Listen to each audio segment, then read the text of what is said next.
தமிழக பட்ஜெட் மீது சட்டப்பேரவையில் திமுக முன்னாள் அமைச்சர் ரகுபதி தாவேக ஆட்சியில் 3 முதல் 5 விழுக்காடு வரை கமிஷன் வாங்குவதாக கூறியதற்கு ஊழல் செய்தால் பதவியில் இருக்க முடியாது என அமைச்சர்கள் ஆதவ் அர்ஜுனா, ஆனந்த் ஆகியோர் அளித்த பதிலடி குறித்து தற்போது பார்க்கலாம்.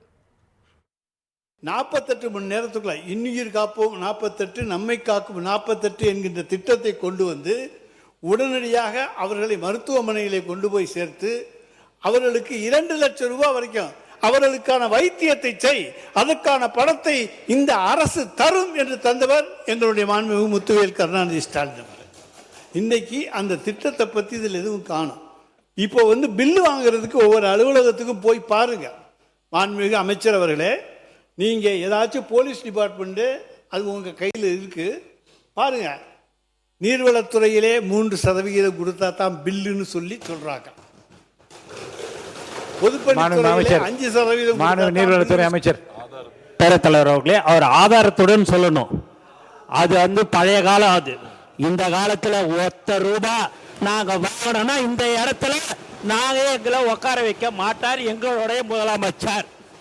அதனால ஆதாரத்துடன் அவர் சொல்லணும்ன்றதை நான் கேட்டுக்கொள்கிறேன். நீங்க வாயால பேசுறதெல்லாம் கரெக்ட், அதெல்லாம் நீங்க உங்களுடைய காலத்துல நாங்க தான் சொல்றோம்ல, நீங்க நிரூபிங்கன்னு சொல்றோம்.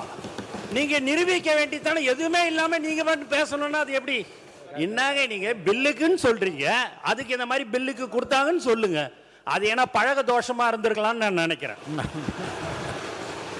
இந்த ஆட்சியில் உறுதியாக சொல்கிறோம், எங்களுடைய மாண்புமிகு முதலமைச்சர் ஒரே வார்த்தையை திருப்பி திருப்பி அமைச்சரை கூட்டத்தில் சொல்லிட்டே இருக்கிறாரு.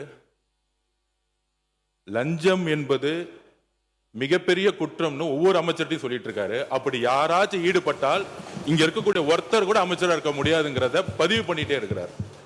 இதுவரையும் எந்த துறையிலையும் ₹1 கூட அமைச்சர் முதல் கூட சட்டமன்ற உறுப்பினர் முதற்கொண்டு ₹1 கூட லஞ்சம் வாங்கவில்லை. பார்ட்டி ஃபண்ட் இன்னும் கலெக்ஷன் பண்ணப்படல, எம்எல்ஏ ஃபண்ட் இன்னும் கலெக்ஷன் பண்ணப்படல, அமைச்சர் ஃபண்ட் கலெக்ஷன் பண்ணப்படல. 60 வருஷ வரலாற்றை தூக்கி எறிஞ்சிருக்கிறார் முதல் முறையில். அதை இங்க பதிவு பண்றோம்.